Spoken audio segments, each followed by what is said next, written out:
Irmãos, que a paz esteja convosco. Hoje nós tivemos uma celebração muito linda na igreja, que é a Ceia do Senhor. E gostaria de compartilhar, ler uma passagem bíblica que representa essa celebração. E depois eu quero ler um texto que está na minha Bíblia e fala também sobre essa celebração tão linda. A passagem está em 1 Coríntios, capítulo 11, versículo 23 ao 26. A palavra do Senhor diz assim: Pois recebi do Senhor o que também entreguei a vocês, que o Senhor Jesus, na noite em que foi traído, tomou o pão e, tendo dado graças, partiu-o e disse: Isto é o meu corpo, que é dado em favor de vocês. Façam isto em memória de mim. Da mesma forma, depois da ceia, ele tomou o cálice e disse: Este cálice é a nova aliança no meu sangue. Façam isto sempre que o beberem, em memória de mim. Porque sempre que comerem deste pão e beberem deste cálice, vocês anunciam a morte do Senhor até que ele venha. As igrejas evangélicas reconhecem duas ordenanças estabelecidas por Jesus Cristo que devem ser observadas por seu povo: o batismo e a ceia do Senhor. Jesus Cristo tomou o cálice e o pão, os ingredientes de uma refeição comum naquela época, e os transformou em uma importante experiência espiritual para seus seguidores. No entanto, o valor da experiência depende da condição do coração daqueles que participam dela, e esse era o problema em Corinto. A condição do coração afetará a expressão que a ceia do Senhor permite àqueles que participam plenamente dela. Devemos olhar para trás, porque o pão partido faz-nos lembrar o corpo de Cristo dado por nós, e o cálice de vinho é um memorial de seu sangue derramado. É extraordinário que Jesus queira que seus seguidores se lembrem de sua morte. A maioria de nós tenta esquecer como morreram aqueles a quem amamos, mas Cristo nos estimula a que nos lembremos de como ele morreu. Por quê? Porque tudo o que temos como cristãos está centrado nessa morte.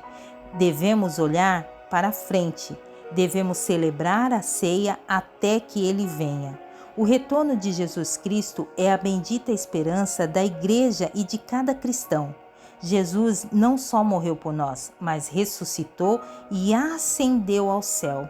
E um dia ele voltará a fim de nos levar para lá. Hoje não somos tudo o que deveríamos ser, mas quando o virmos, seremos semelhantes a ele. Agora devemos olhar para dentro. Paulo não disse que tínhamos de ser dignos de participar do pão e do cálice, mas apenas que deveríamos participar de modo digno. Então, se quisermos participar de forma digna, devemos examinar nosso coração, julgar nossos pecados e confessá-los ao Senhor. Chegar à ceia com um pecado não confessado em nossa vida é ser culpado do corpo e do sangue de Cristo, pois foi o pecado que o pregou na cruz. Se não julgarmos nossos pecados, então Deus irá julgar-nos e castigar-nos até que confessemos e abandonemos nossas transgressões. Os coríntios esqueciam-se de examinar a si mesmos, mas eram peritos em julgar todas as outras pessoas. Quando a igreja se reúne, devemos ter cuidado para não nos tornarmos detetives religiosos que observam os outros ao mesmo tempo não reconhecem os próprios pecados. Se comemos e bebemos de modo indigno, comemos e bebemos exercendo juízo para nós mesmos. E isso não deve ser encarado de modo leviano. Agora devemos olhar ao redor. Não devemos olhar ao redor para criticar outros cristãos, mas para honrar o corpo do Senhor. Este talvez tenha um significado duplo. Devemos honrar seu corpo simbolizado no pão, mas também na igreja, ao nosso redor, pois ela é o corpo de Cristo. A ceia deve ser uma demonstração da unidade da igreja. Contudo, não havia muita unidade na igreja de Corinto. Na verdade, sua celebração da ceia do Senhor era apenas uma demonstração de sua desunião. Ninguém que não seja um verdadeiro cristão deve se aproximar da ceia do Senhor.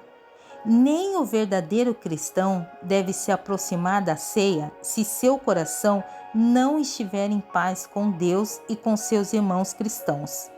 E é por isso que muitas igrejas têm um tempo de preparação espiritual antes de celebrarem a ceia do Senhor, a fim de que nenhum dos participantes traga castigo sobre si mesmo.